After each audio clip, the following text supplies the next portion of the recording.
Mesdames, Messieurs, peuple congolais, chers membres de la diaspora, je vous informe que ça chauffe dans le système au crépuscule du despote Denis Sassou Nguesso à bout de souffle. Et pour cause, les sources sont fiables. La fin du despote Denis Sassou Nguesso arrive. C'est pourquoi la peur est en train de changer grave de camp. Méfiez-vous des apparences. La peur est grave d'être déclassé socialement, de s'exiler, d'être emprisonné, etc. Ça chauffe dans le clan et ou dans le système Denis Sassou Nguesso en ce moment.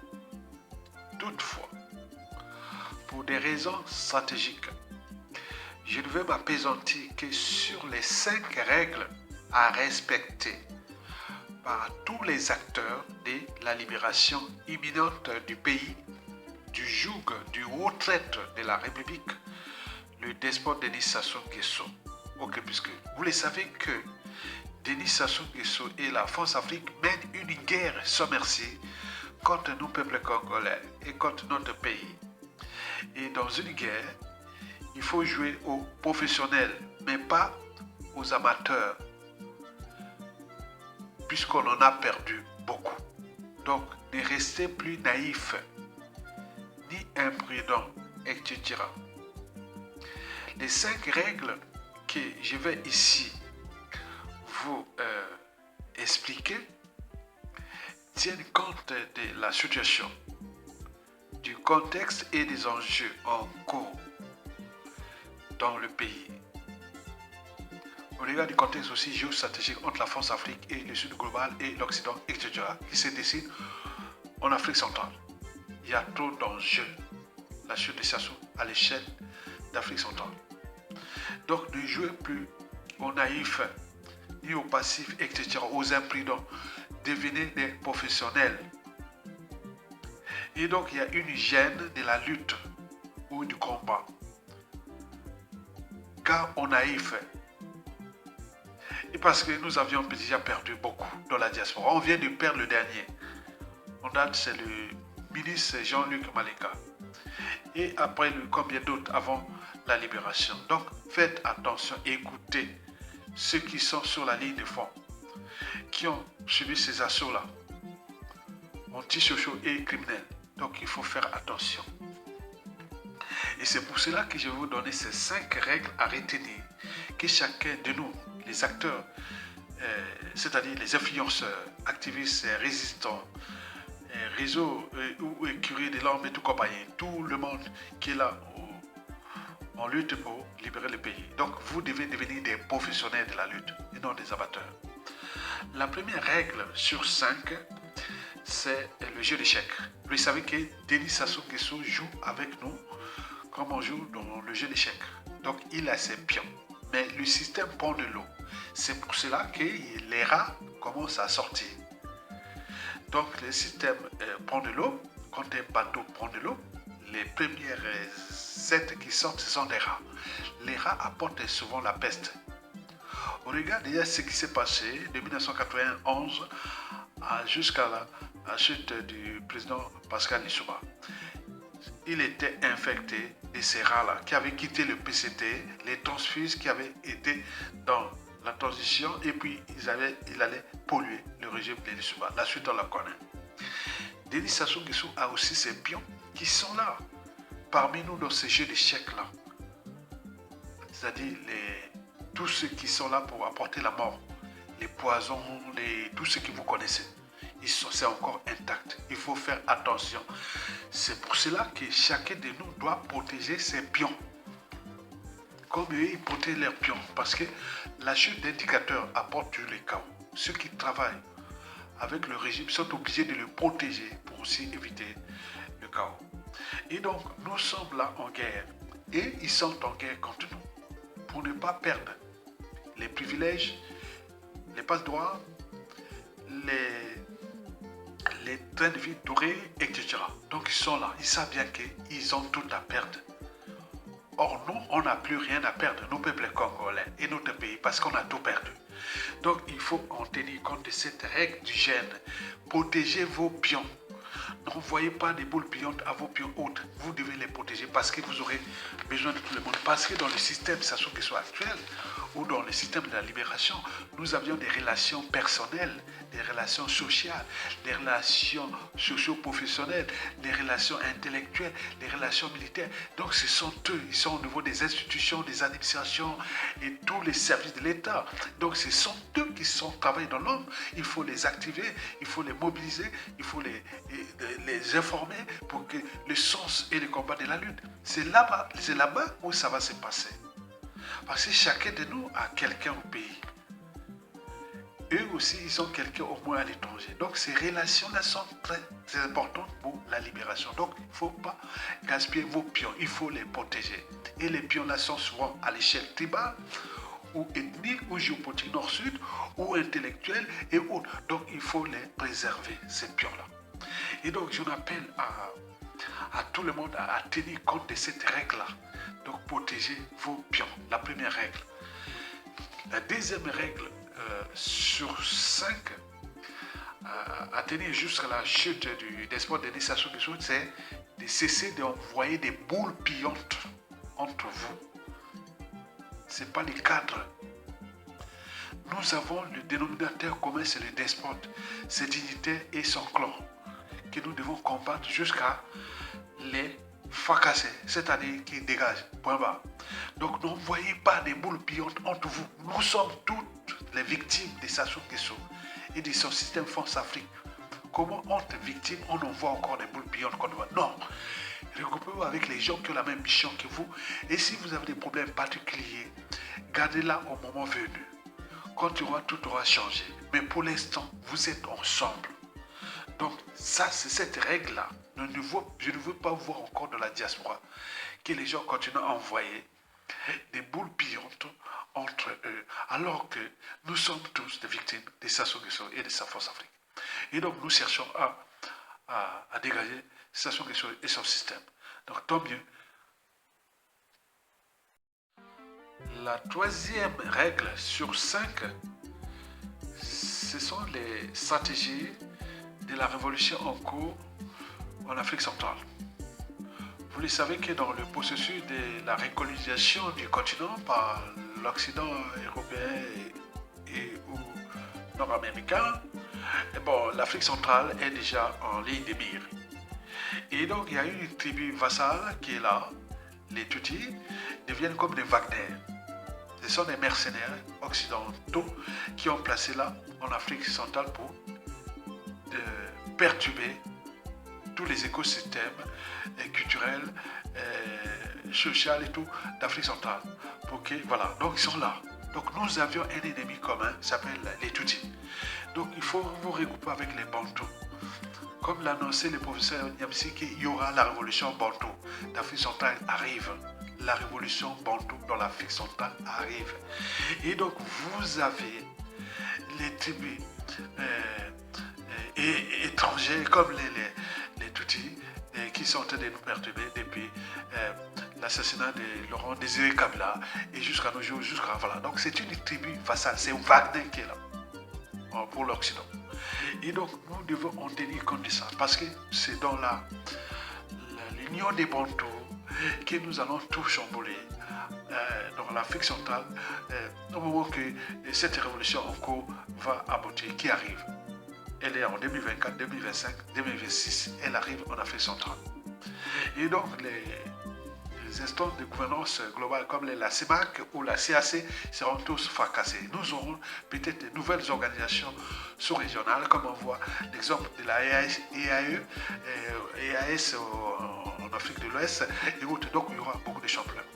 Donc pensez changement majeur en Afrique centrale, pensez union des Bantous. Et c'est la priorité. La quatrième et avant-dernière règle à tenir sur 5, c'est le partage du pouvoir. Nous sommes là pour partager le pouvoir. On ne prend pas de risques pour rien. Vous avez pris des risques pour défendre le pays. Vous devez avoir à l'esprit que tous ceux et celles qui ont pris les risques à défendre le pays, c'est vous qui allez prendre le contrôle des institutions des administrations, des marchés de l'État, etc., etc. En d'autres termes, beaucoup de vous devront devenir des consuls, des ambassadeurs, des ministres, des DG, des entreprises publiques, que ce soit pour l'eau, que ce soit pour l'électricité, que ce soit le pétrole, que ce soit les minéraux et autres, tous les marchés, que ce soit les trésors publics, que ce soit point, c'est vous. Donc par conséquent, commencez déjà à s'entourer avec les gens qui ont la même mission que vous. Parce que vous êtes là pour partager le pouvoir. On va partager le pouvoir. Vous allez partager le pouvoir, les survivants. C'est pour cela que je dis, il ne faut pas envoyer les boules pillantes entre vous. C'est pourquoi je dis, il faut protéger vos pions.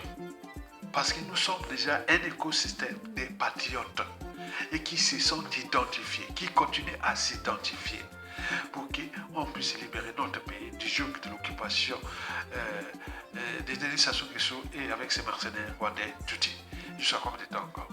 Donc pensez cette quatrième et avant-dernière règle-là sur 5, le partage du pouvoir. Vous êtes là pour partager le pouvoir. On va déclasser ces gens-là, socialement et professionnellement. Certains seront même en prison. D'autres exilés forcés. Mais tous les écosystèmes du pays, le marché chez vous. Donc, commencez déjà à bosser pour vos dossiers des projets du pays. Comme on en a parlé, autour de la commission vérité, réconciliation, réparation et autres. La mémoire et la transmission, au cours des états généraux de la nation, des audits de l'État, les institutions nouvelles, etc., etc. On a déjà tout ça. Et donc, vous devez penser à ça. Parce que nous sommes le pouvoir, vous le pouvoir, nous sommes le pouvoir, nous le peuple. Donc, rejoignez-vous avec ceux qui ont le pouvoir, c'est-à-dire vous le peuple. Et donc, pensez, Denis Sassou Nguesso dégage, pensez qu'on va partager le pouvoir. Point barre. Peut-être ça sera une transition plus ou moins longue, et après, civil et militaire, et après, arrivera une période qu'on va se décider, après avoir tout réformé, les institutions nouvelles, un nouveau pays, peut-être il y aura une nouvelle capitale, et il y aura beaucoup, peut-être un nouveau drapeau, et etc., etc. Ce sera ensemble. Enfin, la cinquième et la dernière règle, c'est la peur. Je voulais dire que la peur envers Sassou Nguesso est imaginaire. Et pourquoi? C'est pour 4 raisons. La première raison, c'est que dans le contexte actuel d'Anti-France Afrique, celle-ci ne pourra plus suturer une force extérieure pour soutenir Sassou Nguesso ou placer un autre pion à la force Afrique. Certainement pas. Il ne va pas demander Kaka de Tchad qui a déjà ses soucis. Il ne va pas demander Oligui Nguema du Gabon ou João Lourenço d'Angola et Félix Tshisekedi de la RDC. Bon, Kagame, on le sait déjà parce qu'on s'est préparé. On a déjà des stratégies pour les attaquer au moment venu. Bon, donc, qui va faire? La force Afrique n'a pas de mal de manœuvre de faire ça maintenant. Il n'y en a plus. La deuxième raison sur 4 pour laquelle la paix envers Sassou Nguesso est imaginaire, c'est surtout le dérèglement politique et militaire dans le Nord et dans la Kivette. Vous imaginez que si on décide de mettre les Congolais et les civils dans la rue, comme s'est passé la révolution portugaise en 1974 ou d'autres révolutions qui sont passées, est-ce que les gens de la Kivette, quel Bouchi, quel Kouyou, quel Makwa, quel Teka Lima, quel Likuba va dire bon ben on va se battre pour Sassou pour laisser Mokogo mourir au pouvoir, tous les peuples dans la merde? Est-ce qu'il va demander aux Katangais de venir battre avec ce que Sassou Nguesso a fait contre les Katangais depuis les Mutando, alors que si Sassou Nguesso tombe, en l'espace de 10 ans, il y aura des autoroutes, des écoles universités dans la Nikwala comme sur le reste du pays. Les conditions de vie améliorées complètement. Donc, l'enjeu est là. Qui des plateaux, des techniques qui vont se battre pour Sassou Nguesso laisser au commissariat mourir au pouvoir? Non, certainement pas.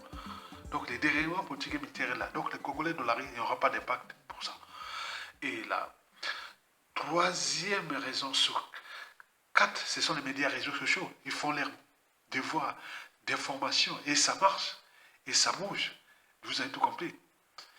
Et enfin, la quatrième et la dernière raison pour laquelle la peur envers Sassou Nguesso est imaginaire et sociale, du nord au sud, de l'est à l'ouest, dans toutes les familles. Dans toutes les catégories socio-professionnelles, les Congolais sont dans la merde. Si vous n'avez pas l'eau potable, vous n'avez pas de courant, vous n'avez pas les moyens de transport, vous n'avez pas de cadre de vie, il n'y a pas de travail, il y a tout, rien. Tu as des enfants qui ont fait des études, ils sont là sans travail. Qu'est-ce que ça passe? Et les parents sont déjà dans la merde. À cause de ça, son système et son clan et autres. Et donc vous allez faire, attends, c'est pas possible. Donc la peur envers Sassou Nguesso est imaginaire. Et donc, ce qui arrive, quand ça va arriver là, qui arrive, pensez déjà à ça, que la peur envers Sassou Nguesso est imaginaire.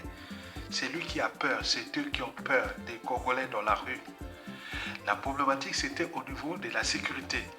La sécurité, nous avions le dérèglement politique et militaire dans le Nord et dans la Kivette. Je ne vois pas un gars du Nord qui va se battre encore pour... voilà. Donc, vous comprenez ça? Et donc, il y a 4 raisons pour lesquelles la peur envers Sassou Nguesso est imaginaire. Je vous l'ai dit, la première raison, c'est que la France-Afrique, dans le contexte actuel, le contexte anti-France-Afrique, il ne va pas conspirer pour aller mettre les armes pour aller tuer encore des Congolais et ou aller placer un pion qui va... Non, ça ne marchera pas. Deuxièmement, le dérèglement politique et militaire dans le Nord. Les militaires, les policiers, les gendarmes, les intellectuels policiers, tout le Nord, vous voyez que tous les Nordistes là-bas encore soutenir Sassou Nguesso avec ce qui s'est passé? Certainement pas. Troisième raison, c'est que les médias réseaux sociaux sont passés là, tout se sait. On voit tout. Tu vas prendre les risques d'aller tuer encore des gens ou aller faire tout au moment que ça soit au crépuscule et quel sera ton avenir dans ce pays. Tu es policier, tu es militaire, tu es quoi? Est-ce que tu vas tuer encore? Est-ce que tu auras une retraite? Oh, tu n'auras même pas de retraite. On va te supprimer la retraite. On va te virer de la fonction publique. On va te faire plein de... Tu vas te battre qui? Donc, vous comprenez ça? C'est la raison, c'est la vérité. Donc, et après, bon, il y a les médias réseaux sociaux qui font les boulots, et puis les conditions de vie qui sont déjà exécrables. Le reste, ce n'est que ce que j'ai défini moi comme l'effet psychologique. Parce que chaque révolution ou chaque changement majeur dans une nation et ou société donnée, quand le fruit est mûr, il reste que le fait psychologique. On sait bien comment ça peut se déclencher comme ça. Comme c'est déclenché, les prétendants arabes, au début, c'était parti comme ça. Comme c'est passé l'insurrection contre Blaise Compaoré au Burkina Faso en 2014. Comme ça s'est passé au Zimbabwe, les coups d'État salutaires contre Robert Mugabe en 2017. Comme ça s'est passé les coups d'État d'Assimi Goïta, de Ibrahim Traoré et de général Tchani contre ces régimes-là. Donc c'est des effets psychologiques. Donc il reste que ça. Nous vous avançons vers le fait psychologique. Donc devenez des citoyens, ceux qui ont les droits et devoirs de désobéir, de résister et de se révolter. Parce que nous sommes le pouvoir, nous sommes le peuple. Ne soyez pas des spectateurs de vos malheurs. Non, soyez des acteurs du malheur de ces gens-là qui vont souffrir comme ils ont fait souffrir aux autres. Donc l'enjeu est de continuer à mobiliser les uns les autres en laïquant. Je n'appelle pas aux indigènes ici, esclaves et tout, compagnie des Sassou Nguesso et tout. J'en appelle aux citoyens de liker, partager. Et ceux qui peuvent soutenir la lutte, ils peuvent cliquer en bas et dire oui, j'ai fait une petite contribution pour la lutte. Et c'est comme ça.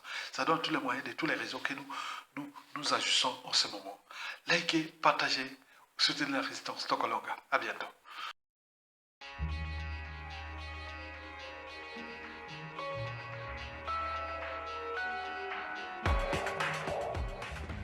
Aux États-Unis, un nom fait parler de lui, Andrei Belouzov. Qualifié de potentiel successeur de Vladimir Poutine, cette nomination au poste de ministre de la Défense suscite de nombreuses interrogations.